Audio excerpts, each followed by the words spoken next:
Sometimes I feel like it's embarrassing being a writer because the world is so against careers like this. I feel like you've probably experienced this where someone older than you, maybe your parents, maybe your friends, basically talk down your dream, say writing isn't a real job, or they just simply put down your writing, or even worse, don't ask about it or don't take it seriously. Being a writer is hard enough, being so self-conscious of your own writing, let alone having people bring you down before you can even share your work. Today I'm going to be talking about writing self-doubt and how to deal with it. Hey Rally Besties, welcome back to my channel. I hope you're well. I really hope you're well. Oh my gosh, if you clicked on this video, you've probably been a little bit stressed, okay? I feel like we've all been stressed, a little bit overwhelmed, a little bit self-conscious about our writing, about our dreams to be an author, and if it's even possible right now to be on that bestseller list and have a published work out there. I have 8 tips and 8 things I'm going to be talking about in today's video to kind of overcome that sort of self-doubt and make yourself more proud and more motivated to improve your writing and make it as an author in this world and help you get through it. So let's go ahead and get onto the video. But before we do, I want to give a big shout out to BetterHelp, who's sponsoring today's video. This is quite fitting for the video because it is so hard being a writer. Again, like, we're stressed about so many things in our life, let alone having to work or go to school all day and come back and work again on what we actually believe in, what we actually want to do, which is to be a writer. So if you're really struggling mentally or you need to reach out to some better help, I didn't even realize that was a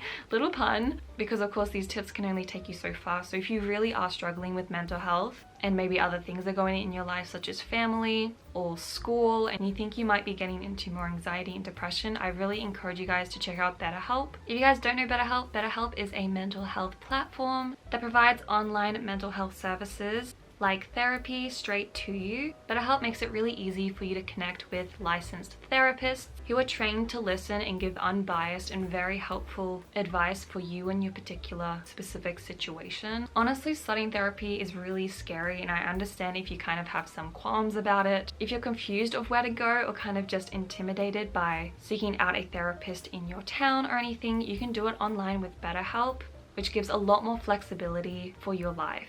You can have your therapy sessions via call, video call like FaceTime, or even over text if that's more comfortable for you, where you can message your therapist online. To get started, you simply just need to fill out this questionnaire. It's super easy and super simple. And this will allow BetterHelp to assess your current situation and your needs in order to fit you to a therapist that suits you best. In most cases, you can get matched with a therapist within 48 hours, which is an amazing turnaround time, and it allows you to get connected to a therapist really quickly, especially if you need it in your current situation right now. And the best thing about this is that when you connect with a therapist, you're not stuck with them. It's kind of like a dating app where if you find that you're not comfortable or you don't really vibe with them, that's totally normal, and you can definitely just switch with a therapist, and BetterHelp doesn't charge you a cent for that. And I think BetterHelp allowing this is extremely helpful to especially people who are just starting therapy. You can join over 4 million people who benefit from BetterHelp today by clicking the link in the description.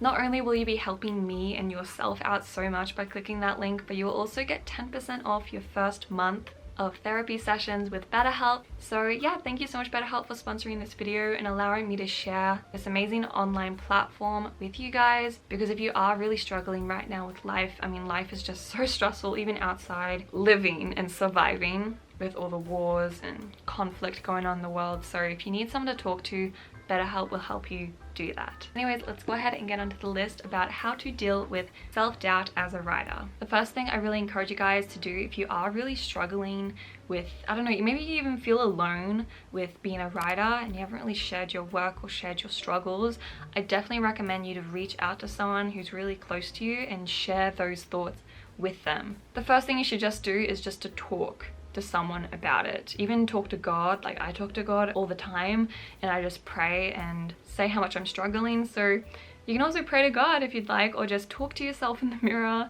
The main thing here is just to get it out of your brain, get it out of your mouth so you can see it realized within your world and yeah, within your mind. I did a video kind of a couple months ago, I don't know even how long ago, but it was just me talking about my writing struggles and also my YouTube struggles and self-doubt and stuff like that. And that video helped me so much. It helped me just clear up what I was thinking. So talk out loud about your problems and about just your anxieties and exactly what you're stressed about and exactly what you feel insecure about within your writing. Is it your actual writing? Is it if you'll be able to have time? Is it the genre that you're writing, you feel like it's embarrassing? Just talk it out. The next tip I have is to actually stop telling people about your books. I feel that when I talk to too many people about my books and really tell them about it, and my passion is right out there on my sleeve, my heart's literally on my sleeve, and they turn me down. They basically act uninterested. They basically just kind of brush it off, or they say something really mean. For example, someone actually referred to my writing in quotation marks. They said, "Oh, you're writing." And yeah, that was hard. So I've learned literally just to not talk about my ideas to anyone really, apart from my writer friends or my journal. Oh God, again, like, don't talk about your ideas to people that aren't close to you or that you know will actually respect what you're working on. A lot of people think writing is just willy-nilly, it's just like a weird art form, it's just like mini stories within your head, but no, like writing stories, it's so much more than that. And of course it is if you're writing a book. So people who don't get that, don't get that. Stop telling those people about your book and keep it safe, keep it within you so you don't get hurt. And it really does help, like having stories to yourself is something so sacred. So when people talk about, for example, like, oh, I feel so stressed about actually publishing my book since it won't be in my hands anymore, that's exactly what we're talking about here. I feel like a lot of my projects are quite out in the open because of like Ghost Side, my debut novel, like that's like about to be published, and I tell everyone about it, like you guys, but I don't tell a lot of people in my life about it, you know what I mean? So that sort of separation is a bit different, at least for me, than it might be for you. But keeping a story close to your heart is so great. Like there's some stories I haven't even shown on this YouTube channel, and they're my favorite almost because they're so close to me. So maybe try that. The third tip is to find a community of writers. You can definitely find communities all over the internet. That's the amazing thing about the internet these days, is that you can find people and talk to people about your books, about your interests. Something I've realized is that when I talk to people, for example, when I reach out to writers or writergrams who want to be on my podcast, there's an instantaneous connection because we're both writers, and it's so crazy, so interesting. I don't even get how it works, but that sort of relatability is so important. It's the same, for example, when I went to my first Christian camp, and when I went there, I was so scared. But as soon as I got there, I just felt the most at home than I have in years. And that's because everyone was Christian. And I'm like, wow, this must be what heaven's like. Anyways, apart from that, basically, writers will get you. Writers will get you. Even about like mental health stuff. Like I talk to Tiana all the time about my life, who I met through podcasting. We did a podcast together, which was actually really fun. And that was a year before. So like if you want to see my growth also, check out that podcast, link in the description. Subscribe to our channel, please. She's amazing. She's like my best friend. Anyways, we talk about life stuff because we're both writers and we're kind of on that same wavelength. Like, you know, like that. You can check out my Discord as well. I have a Discord channel if you guys want to, yeah, pursue some writing friends or just find a place to write, because I literally make that space for you guys. It's not for me, it's for all of you guys. So check out my Discord. You can click the link in the description if you want. So find a lot of comfort in other people and other writers on the internet. Fourth thing you can maybe try is to switch genres, switch up what you're writing. Take a break from whatever project you're working on, because that might be causing you a lot of stress and a lot of self-doubt and imposter syndrome, because those feelings are associated with that book, and maybe pursue something like poetry, something new, or maybe a short story that you've been thinking about. Like you can even change genres. If you write fantasy, maybe just try writing a literary fiction novel. Like switch it up a bit and see where that takes you. I think this is really great because you're really in such different headspaces when you start writing a book, and also when you've been stuck on it because you can't move forward because you're stressed about your writing and insecure about it. So try that maybe, and who knows, maybe you'll fall in love with that genre or that sort of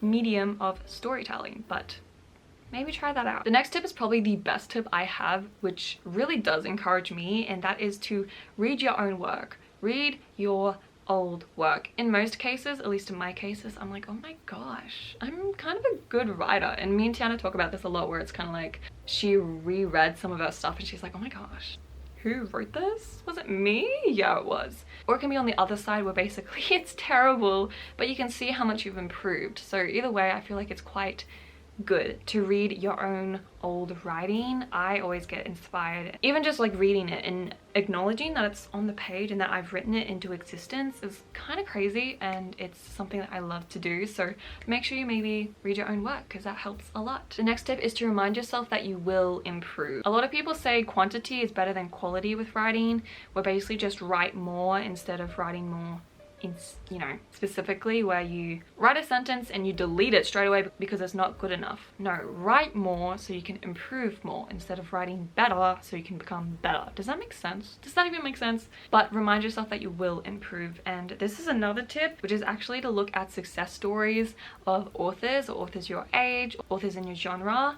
This is really, really fun. Or even just like looking at, people in your life, other artists, maybe historic artists. I get a lot of inspiration from Franz Kafka and just reminding myself that writing is pretty chill and it's like not the end of the world, and it's something that I just love, and I don't have to publish to be successful if I just love writing for what it is. I'm not sure if Kafka really embodies that, but that kind of links into the next tip, which is the last tip, and that is to know that writing is just writing. Like, unless if you're like a traditional published author and you have obligations and stuff like that, but just remind yourself that writing is writing and you do it for fun, and like it shouldn't be stressing you out this much and making you feel worthless. If writing is doing that for you and really affecting you in other aspects of your life, I would encourage you to take a break and also try to just remind yourself that you are improving and you are trying your best, and writing was a hobby to begin with, so don't make it like it's work. You know what I mean? And although it's really important to you, which clearly if you're feeling insecure about it, that's a clear sign that you care for it so freaking much, I think it's important to realize that although you feel so intimidated by the idea of writing and becoming a published author, and you feel so insecure and embarrassed about your books or even sharing your books online or with people, or the idea of giving your book to someone else is something that's crazy to you, just remember that you did this for fun, and it's clear that you worked hard on it, but that's a reason to be proud, not insecure.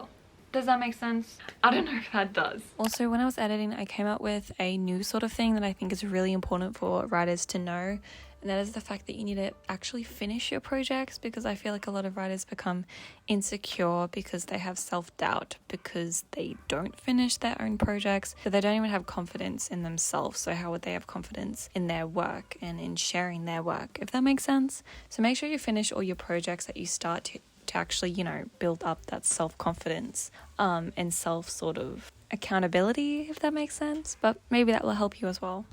I did have a little another thought before we end, and that is where I used to read books. I used to stop reading books. I used to read books all the time basically, and then I stopped reading because I started to write so much, and then I started to get so intimidated, so jealous of writers that I stopped reading completely, and that killed me in my creativity basically. And what I've learned is that instead of being intimidated by authors, instead be inspired by them.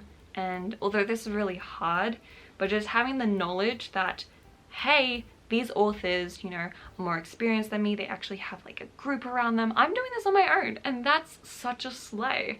Like, you're doing so well. And I think another tip, I'm just like spilling right now, but another thing that I've found really comfort in recently, like really recently, is the fact that a lot of authors, famous authors, are in their like 50s. Like, when you think of C.S. Lewis, he was like in his 40s or 50s or 60s when he made his most well-known books. And I'm only 19. I have 30 more like years to pursue writing and to get a published book out there and succeed. So having that comfort and knowing that you will improve, that you will get better with every single project, will hopefully comfort you and help you stop being so stressed about your writing and so insecure about being a writer. So I hope these tips helped. Let me know any other tips that have helped you, but yeah, I just really hope you're well. I really hope you're well, and I hope this video helped. Anyways guys, thank you so much for watching this video. I hope you enjoyed the tips, and I hope these really help. And whether you're just stressed or intimidated or feeling insecure about your writing, it's like a whole umbrella of just been struggling with your writing, really. So these tips are quite like jumbled in with a lot of different emotions, but I hope this helped you a little bit. Again, please check out BetterHelp down below in the description to start therapy today. I really encourage you to reach out if you've been thinking about starting therapy. So definitely click the link in the description and get 10% off your first month on me. But yeah, I love you guys so much, and I hope to see you in the next writing video. Bye everyone!